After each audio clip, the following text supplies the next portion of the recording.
وأحسن منك لم تر قط عيني وأجمل منك لم تلد النساء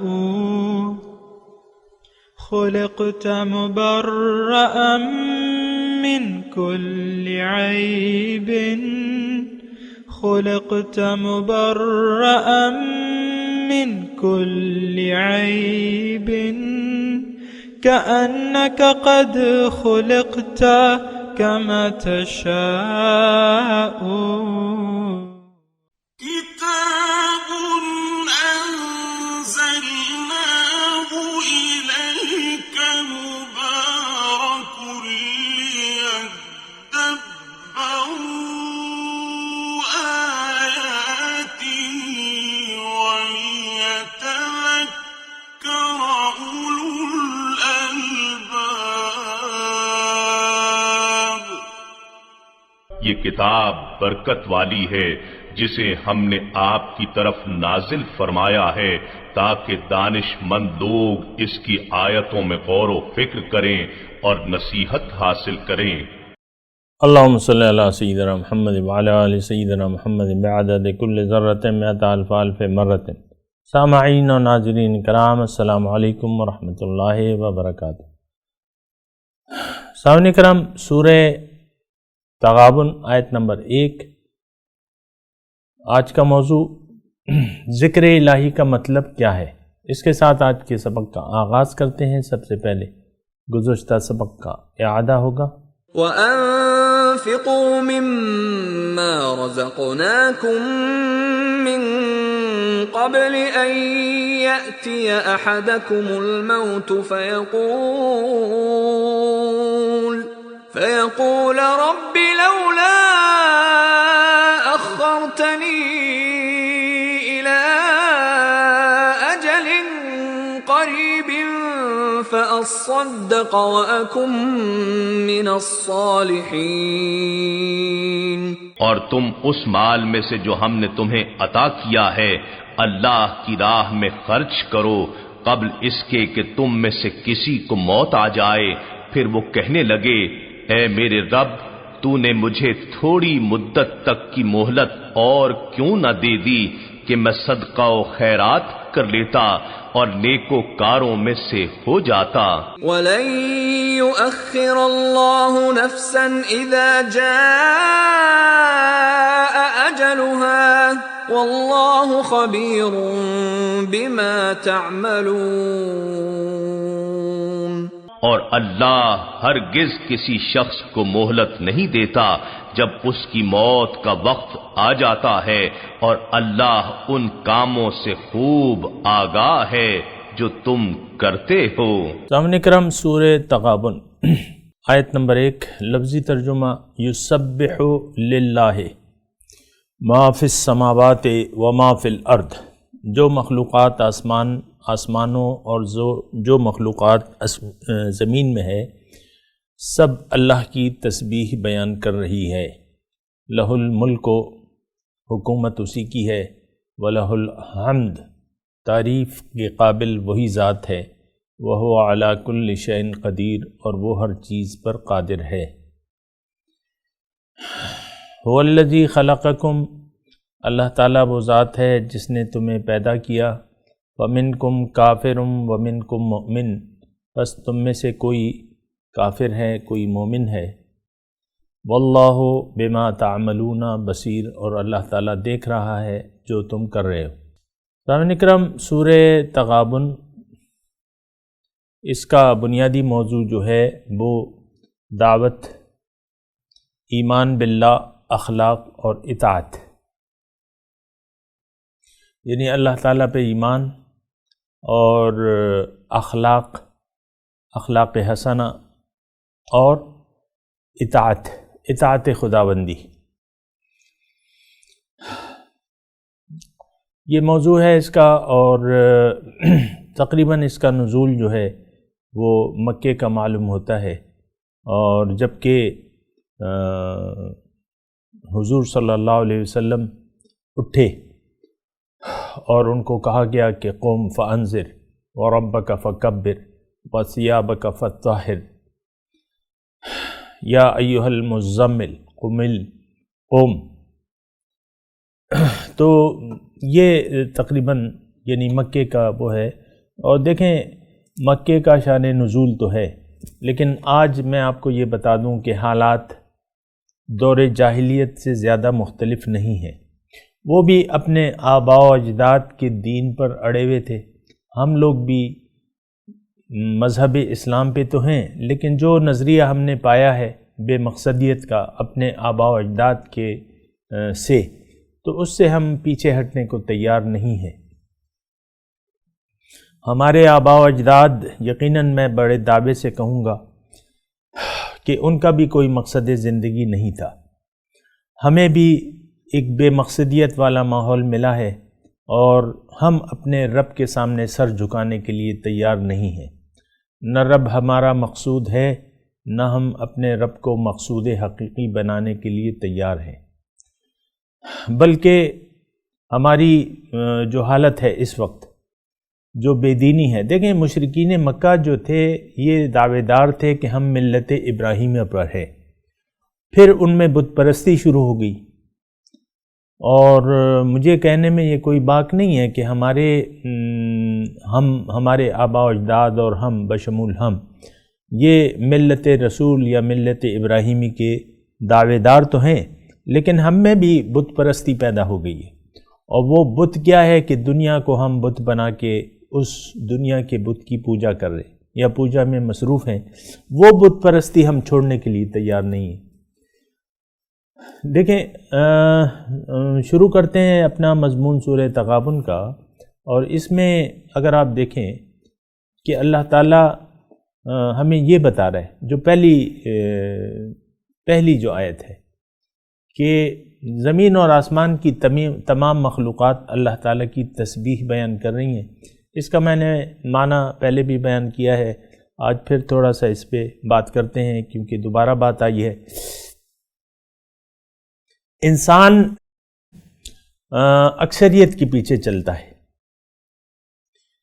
ایک یعنی آپ عام یہاں آج کے ماحول میں آپ دیکھیں کہ ہم فیشن کی پیروی کرتے ہیں، جو بھی فیشن ہو تو اس کی پیروی کرتے ہیں. پہلے ہمارے جو پرانے زمانے میں کچھ ایسا تھا زمانہ، اس کی میں نے تصویریں بھی دیکھی ہیں کہ لوگ چھوٹی قمیضیں پہنتے تھے، شلواریں جو ہیں بڑے گھیر کی ہوتی تھی. تو بس لوگوں نے وہ فیشن اپنا لیا. اب یہاں میں اپنے اس کی بات کر رہا ہوں، یہ بات تھوڑی سی یعنی آپ جان لینا. میں مطلب کے پی میں رہتا ہوں، KPK میں، تو اس میں اب یہ ہے ہمارا عام طور پہ پینٹ پتلون تو یہاں نہیں چلتی، لیکن یہاں سے جو لڑکے بالے ہمارے لڑکپن کے زمانے میں جاتے تھے، پنجاب جاتے تھے، انارکلی، لاہور، ادھر ادھر، تو وہ اپنے ساتھ پینٹ رکھ لیتے تھے. جب وہ آتا پنجاب میں اترنے سے پہلے باتھ روم میں جا کے وہ پینٹ شرٹ چڑھا لیتے، ٹائی باندھ لیتے، یا جو بھی یعنی وہاں کے تقاضا ہوتا حالات کا، تو اس تقاضے کے مطابق وہ پھرتے تھے بازاروں میں پینٹ وغیرہ لے کے. میں اس میں صرف یہ بات کہہ رہا ہوں کہ انسان اکثریت کے پیچھے دوڑتا ہے. جو لوگ کریں، آپ نے یہ جملہ سنا ہوگا کہ بھئی جیسے لوگ زندگی گزار رہے ہیں ویسے تم بھی گزارو. میں کبھی کبھی ایک واقعہ سناتا ہوں. میرا ایک ساتھی تھا، کافی عرصے پہلے کی بات ہے، اس کے ساتھ میری بات چیت تھی تو وہ تھوڑا سا متاثر ہو گیا اور اس نے داڑھی رکھ لی. پھر اس نے کسی اور یعنی روحانی ہستی کے دعوے دار سے تعلق قائم کر لیا. اس کی اپنی بھی داڑھی نہیں تھی. اس نے اس لڑکے کی داڑھی منڈوا دی کہ بھئی لوگ جس طرح زندگی گزار رہے ہیں تم بھی گزارو. یہ کیا تم نے اپنے آپ سے وہ بنا لیا ہے داڑھی وغیرہ کا نا. تو اس نے داڑھی پھر منڈوا دی. ویسے میں آپ کو ایک بات کہہ رہا ہوں کہ لوگ جس طرح جا رہے ہیں اس طرف جاؤ. اب یہاں اللہ تعالیٰ ہماری وہ نفسیات کو دیکھ کے یہ فرما رہے ہیں کہ یسبح للہ ما فی السماوات و ما فی الارض. ساری مخلوقات آسمانوں کی اور زمین کی اللہ کی تسبیح بیان کر رہی ہیں. تم بھی اللہ کی تسبیح میں لگ جاؤ. اے انسان تمہاری فطرت میں ہے اکثریت کی پیروی، تو یہ ساری مخلوقات کو دیکھ لو اللہ تعالیٰ کی اطاعت میں لگی ہوئی ہیں، اللہ تعالیٰ کا مقصد پیدائش پورا کر رہی ہیں، تم بھی اپنے مقصد پیدائش کو جان لو، معلوم کر لو، میں بتاتا ہوں اللہ تعالیٰ کی طرف سے بتایا گیا ہے، اور تم بھی اللہ تعالیٰ کی بندگی میں لگ جاؤ۔ ساری مخلوقات اللہ تعالیٰ کی اطاعت میں جٹی ہوئی ہیں، تمہاری تخلیق کا مقصد بھی اس وقت پورا ہوگا کہ تم اللہ تعالیٰ کی اطاعت میں جٹ جاؤ۔ ما خلقت الجن والانس الا لیعبدون، کہ اللہ تعالیٰ نے قرآن مجید میں فرمایا کہ میں نے جن و انس کو پیدا اس لیے، یعنی اس کی کامیابی اس میں ہے کہ یہ میری بندگی کرے۔ ساری مخلوقات اللہ تعالیٰ کی اطاعت کر رہی ہیں، اس کے سامنے سجدہ ریز ہیں، کیا مطلب؟ اپنا اپنا مقصد حیات پورا کر رہی ہیں، تو تم بھی ان مخلوقات کے ساتھ لگ جاؤ، تمہاری کامیابی اس میں ہے کہ تم اکثریت کی پیروی کرو۔ یہ تو انسانوں کی جو اکثریت ہے یہ تو اکثر جو ہے گمراہ ہے، ان کی نہیں، زمین و آسمان کی تمام مخلوقات اللہ تعالیٰ کی تسبیح بیان کر رہی ہے۔ اے انسان تم بھی اپنے مقصد حیات کو پورا کرنے کے لیے اللہ کی اطاعت میں جٹ جاؤ۔ اللہ تعالیٰ نے اپنے اطاعت کا طریقہ بتایا ہے کتاب اور سنت کے ذریعے، اور میرے رسول صلی اللہ علیہ وسلم نے کہا بھی ہے کہ ترکت فیکم امرین ان اعتصمتم لن تضلوا ابدا، کہ دو چیزیں میں تم میں چھوڑ کے جا رہا ہوں، اگر تم نے اس کی اطاعت کی تو کبھی گمراہ نہیں ہوگی، کتاب اللہ و سنتی، اللہ تعالیٰ کی کتاب اور اس کا طریقہ۔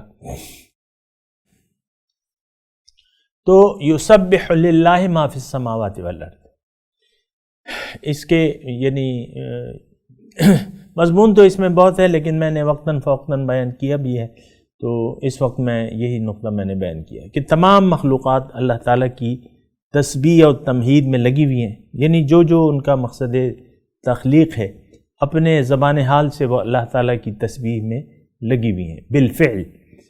تم بھی اے انسان اللہ اپنی منزل کو اپنا مقصد حیات ٹھہرا لو۔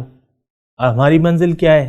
اللہ، اس کو اپنا مقصد حیات بنا کے اس کے راستے پر چلو، اور اللہ کی بالفعل تم بھی اللہ تعالیٰ کی تسبیح بنو۔ اذکروا اللہ ذکرا کثیرا کے الفاظ ہیں کہ اللہ تعالیٰ کو بہت بہت یاد کیا کرو۔ بہرحال اچھا، اب آگے ہے لہ الملک و لہ الحمد، بادشاہی بھی اس کی ہے، تمام تعریفیں بھی اس کی ہیں، اور وہ ہر چیز پر قادر ہے۔ اس میں دیکھیں بندگی کی دعوت ہے، آپ کو میں نے اس صورت کا موضوع بنایا نا، دعوت ایمان کی دعوت، دعوت اللہ اور نیکی اور اطاعت، یہ اس صورت کا موضوع ہے۔ تو یہ جو میں نے ابھی پڑھا ہے نا، لہ الملک و لہ الحمد وہو علی کل شیء قدیر، بادشاہی بھی اس کی ہے، تمام تعریفیں بھی اس کی ہیں، اور وہ ہر چیز پر قادر ہے۔ اس میں دیکھیں تھوڑا سا مضمون سمجھنے کی کوشش کریں کہ اللہ یہ بادشاہی اس کی ہے۔ عام طور پہ زبردست کے سامنے سر جھکایا جاتا ہے، چار و ناچار آپ کو زبردست کی، یعنی آپ حکومت پاکستان کی بات کر لیتے ہیں، اس مملکت کا ایک قانون ہے، اور سب لوگ چار و ناچار اس کی پاسداری کرنے پہ، یعنی جو بھی قانون حکومت ہے یا جو آئین ہے، آئین کے مطابق سب لوگ زندگی گزارنے پر، کوئی خوشی سے کرے یا نہ کرے، آئین سے انحراف کوئی بھی نہیں کر سکتا، یعنی چار و ناچار آپ کو قانون حکومت کی پاسداری کرنی ہوگی۔ تو اب یہ کیا ہے؟ یہ یعنی جس کی بادشاہی ہے، ظاہر ہے کہ اس کا جو قانون ہے اس کے مطابق ہم زندگی گزاریں گے، ایک عام طریقہ ہے۔ اب بادشاہی حقیقت میں کس کی ہے؟ اللہ کی ہے۔ تمام کائنات کا خالق کون ہے؟ مالک کون ہے؟ اور القادر، یعنی بادشاہی کس کی ہے؟ حکومت کس کے ہاتھ میں؟ اللہ کے ہاتھ میں۔ دینے والا کون ہے؟ وَلَهُ الْحَمْدُ، تعریفیں اس کی ہیں۔ اب اللہ تعالیٰ بنیادی طور پر خود تعریف کے قابل ہے، کوئی اور ہستی میں کوئی کمال نہیں ہے سوائے اس کے کہ اللہ تعالیٰ کسی کو کوئی کمال عطا کرے تو وہ بھی اللہ تعالیٰ کا دیا ہوا کمال ہوگا۔ تو بہرحال وَلَهُ الْحَمْدُ، اسی کے لیے ہے، تمام تعریفیں اس کے لیے ہیں، وَهُوَ عَلَى كُلِّ شَيْءٍ قدیر، اور ہر چیز پر وہ قادر ہے۔ اس میں بھی اللہ تعالیٰ اپنی طرف متوجہ کر رہا ہے کہ دیکھو میں وہ ہستی ہوں کہ ہر چیز پر قادر ہوں۔ انسان اپنے ظاہر کے بارے میں پریشان رہتا ہے، لیکن اللہ تعالیٰ نے اسے فرمایا کہ تم کیوں پریشانی کر رہے ہو؟ تم صبر وَاسْتَعِینُوا بِالصَّبْرِ وَالصَّلَاةِ، تم اگر کوئی بھی حالت ہے، مشکل اگر حالت ہے بھی، اگر تم سمجھتے ہو تو صبر کے ساتھ، استقامت کے ساتھ اس پر قائم رہو۔ پھر اس میں دیکھیں یہ انسان گمراہ کیوں ہوتا ہے کہ کسی اور ہستی میں یہ طاقت معلوم کر لیتا ہے، جو کہ ایک اس کا جھوٹا تجزیہ ہوتا ہے۔ مثال کے طور پہ دھات، جس کو ہم سونا کہتے ہیں، سونا چاندی، اس کے ڈھیر ہمیں اچھے لگتے ہیں، اس سے ہم توقعات لگا لیتے ہیں، لیکن دیکھیں آپ کو حقیقی فائدہ دینے والی ذات ایک ہی ہے اور وہ اللہ تعالیٰ کی ہے۔ سونا چاندی اگر آپ کے پاس ہوں بھی تو آپ کو بیماری سے نہیں بچا سکتی، آپ اللہ نہ چاہے تو آپ کو صحت بھی نہیں دے سکتی۔ یہ اللہ ہے جس کے ہاتھ میں قدرت کل ہے، تمام چیز پر قادر ہے۔ آپ کی صحت، آپ کی بیماری، آپ کی رزق، یہ سب اللہ کے ہاتھ میں ہے۔ غیر اللہ کے ہاتھ میں تو کچھ بھی ہو ہی نہیں۔ اللہ وہ ذات ہے القادر۔ پھر دوسری اس میں اللہ تعالیٰ کی صفت یہ بھی ہے کہ وہ النافع الضار ہے، کہ وہ نفع دینے والی بھی ہے اور نقصان دینے والی بھی ہے۔ وہ علی کل شیء قدیر، اور وہ ہر چیز پر قادر ہے۔ تو جب قادر ہے، قادر مطلق کہتے ہیں، ہر چیز پر قادر ہے۔ آپ دیکھ لیں اس کے مظاہر اللہ تعالیٰ کی قدرت کے، دیکھیں اللہ تعالیٰ کی قدرت کے مظاہر تو ہم دیکھ رہے ہیں اس کائنات میں، اپنے آپ میں بھی دیکھیں۔ 9 مہینے تک آپ کو ماں کے پیٹ میں کس نے آپ کی صورت بنائی؟ کس نے آپ کے درجہ بدرجہ وہ جسمانی جسم کی، یعنی نطفے سے جسم کس نے بنایا؟ ماں کے پیٹ میں آپ کو اللہ تعالیٰ نے، اللہ ہی ہے جو آپ کو رزق دیتا رہا۔ پھر جب آپ ماں کے پیٹ سے نکل آئے تو یہ اللہ ہے جس نے ماں کے سینے میں آپ کے لیے غذا کا انتظام کیا۔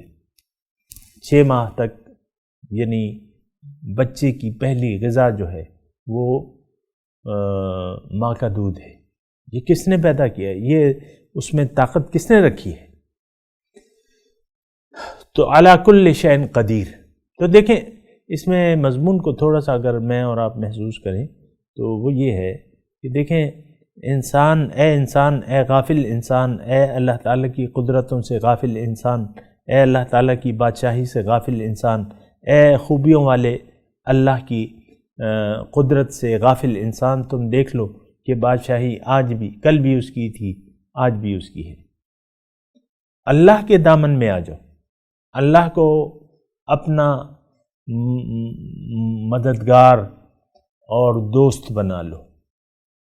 حسبنا اللہ ونعم الوکیل، نعم المولا ونعم النصیر۔ اللہ تعالیٰ میرے لیے کافی ہے اور وہ بہت اچھا مولا ہے، بہت اچھا مددگار ہے۔ یہ دیکھیں سارے یہ جو چیزیں آتی ہیں نا، تو یہ ہماری غفلت اور سوچ و بچار سے کام نہ لینے کا نتیجہ ہے، ورنہ یہ ساری چیزیں جو ہے یہ کھلی کتاب کی طرح موجود ہیں۔ کھلی کتاب کی طرح میں آپ کو کہہ رہا ہوں، اگر آپ دیکھیں، محسوس کریں، اگر آپ عقل سے کام لیں تو آپ کو یہ پتہ چل جائے گا کہ آج بھی تمام طاقت اللہ کے ہاتھ میں ہے۔ تمام تعریفوں کی قابل ایک ذات ہے، اللہ، وہو علی کل شیء قدیر۔ ہر چیز پر اللہ تعالیٰ قادر ہے۔ تھوڑی سی میں کہہ رہا ہوں کہ ان آیات سے جو کہ میرے لیے ہے اور آپ کے لیے ہے، اس سے ہم سبق حاصل کریں۔ اللہ تعالیٰ تو اپنی قدرت کے نشانیاں اس کے سامنے، یعنی ہمارے سامنے بکھری پڑی ہیں۔ مٹی سے اس نے مٹی کو حکم دیا ہے کہ تم گاجر بھی بناؤ اور مولی بھی بناؤ، چقندر بھی بناؤ اور کھیرا بھی بناؤ اور پالک بھی بناؤ اور آلو بھی بناؤ اور پیاز بھی بناؤ اور ٹماٹر بھی بناؤ اور شلجم بھی بناؤ، تورئی بھی بناؤ اور لوکی بھی بناؤ۔ یہ کون ہے یہ قادر ذات؟ کس کے حکم سے یہ زمین اپنے میوے اگا رہی ہے؟ بتائیے۔ اللہ کے حکم سے، اللہ نے یہ طاقت رکھی۔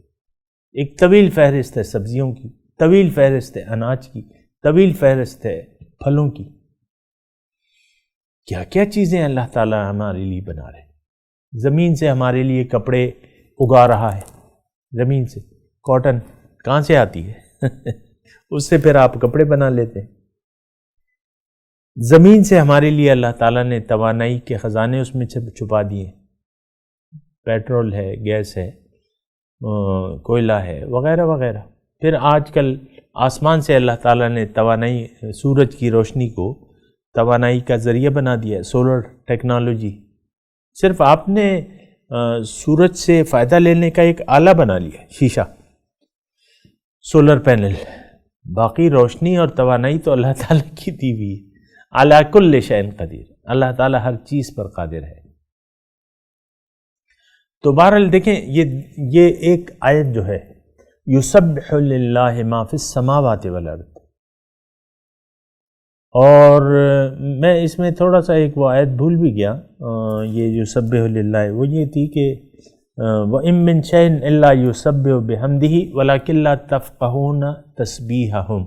اللہ تعالیٰ نے دوسری جگہ ارشاد فرمایا قرآن میں کہ ہر ایک چیز جو ہے اللہ تعالیٰ کی تسبیح بیان کر رہی ہے، لیکن تم اس کی تسبیح کو سمجھتے نہیں۔ تو یہ بات بھی نوٹ کرنے کا قابل ہے۔ دیکھیں ہم بولتے کیسے ہیں، بولتے کیسے ہیں، یہ گوشت کا ایک لوتھڑا ہی ہے نا، اور اس میں پھر اللہ تعالیٰ نے ہمارے گلے میں ساؤنڈ باکس وغیرہ فٹ کر دیا ہے۔ تو ہر شے کا بولنے کا ایک طریقہ ہوتا ہے۔ تو یہ کوئی بعید نہیں ہے کہ یہ تمام مخلوقات اللہ تعالیٰ کی تسبیح بیان ہی نہ کر سکیں۔ دیکھیں ہر ایک چیز کی اپنی زبان ہوتی ہے۔ تو اللہ تعالیٰ اب اس آیت میں یہ فرما رہا ہے کہ میں ہر چیز اللہ تعالیٰ کی تسبیح بیان کر رہی ہے، لیکن تم ان کی تسبیح کو سمجھتے نہیں ہو۔ تو اس کے دو معنی ہو سکتے ہیں۔ ایک تو یہ ہے کہ ہر چیز اپنا مقصد حیات بیان یعنی پورا کر رہی ہے، تو یہ اس کی تسبیح ہے۔ دیکھیں اس میں ایک اور نقطہ بھی ہے، تھوڑا سا اگر ہم سوچیں اور سمجھیں نا، وہی نقطہ یہ ہے کہ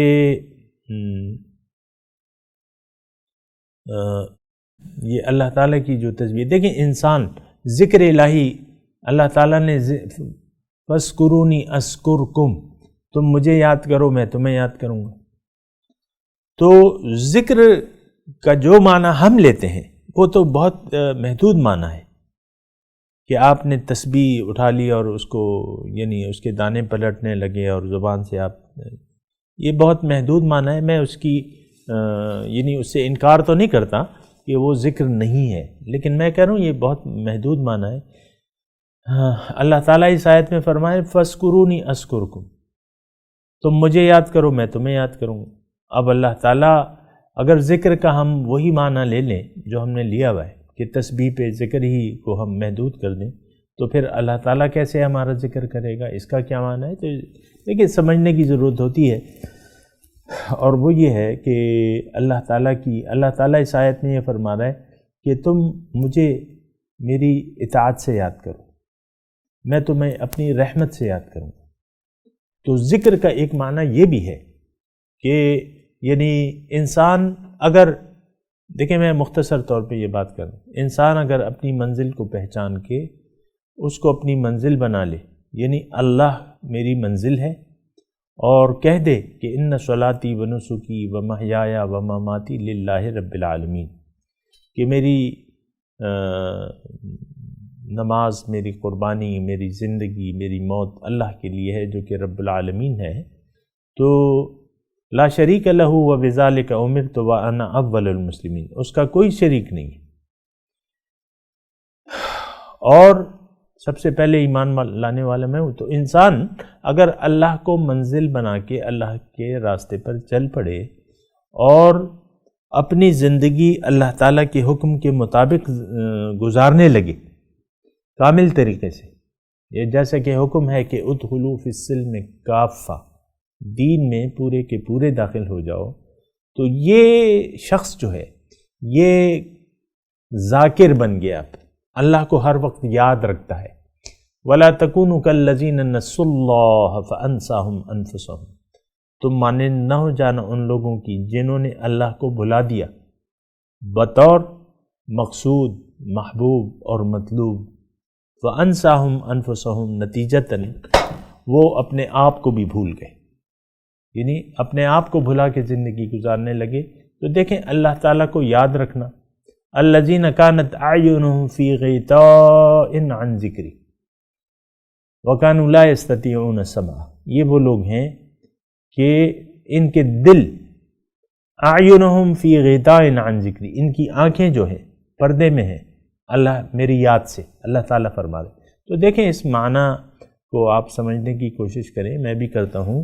تو اللہ کی یاد حقیقت میں یہ ہے کہ آپ زندگی بھر اللہ کو نہ بلائیں بحیثیت مقصود، محبوب اور مطلوب۔ اور اگر ہم نے ایسا کر لیا، یعنی اپنے مقصود حقیقی کو بھلا کے زندگی گزاری، تو اس کا انجام جو ہے وہ نقصان کے علاوہ کچھ بھی نہیں ہوگا۔ بہرحال یہ یسبح للہ ما فی السماوات، تمام کائنات اللہ تعالیٰ فرما رہے میری تسبیح کر رہی ہے،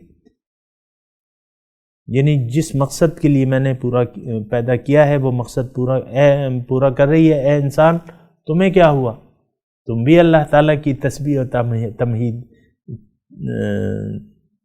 میں لگ جاؤ، تسبیح میں لگ جاؤ، اللہ کی تعریف میں لگ جاؤ، اللہ کی تسبیح میں لگ جاؤ۔ تو بہرحال یہ سارا مضمون ہے، میں نے آپ کو مختصر طور پہ بیان کیا ہے۔ میں تلاوت کرتا ہوں، میرے ساتھ دہرائیے۔ اعوذ باللہ من الشیطان الرجیم، بسم اللہ الرحمن الرحیم، یسبح للہ ما فی السماوات وما فی الارض، لہ الملک ولہ الحمد وہو علی کل شیء قدیر۔ ترجمہ سنا دیں، یسبح للہ ما فی السماوات وما فی الارض،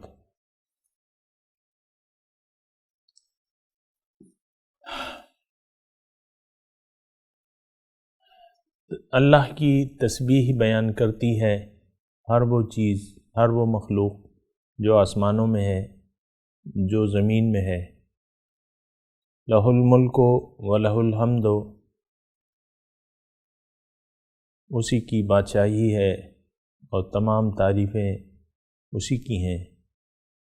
وہو علی کل شیء قدیر، اللہ تعالیٰ ہر چیز پر قادر ہے۔ اب ان آیات کی تلاوت اور ترجمہ۔ بسم اللہ الرحمن الرحیم۔ In the name of God, the gracious, the merciful. يسبح لله ما في السماوات وما في الأرض له الملك وله الحمد وهو على كل شيء قدير.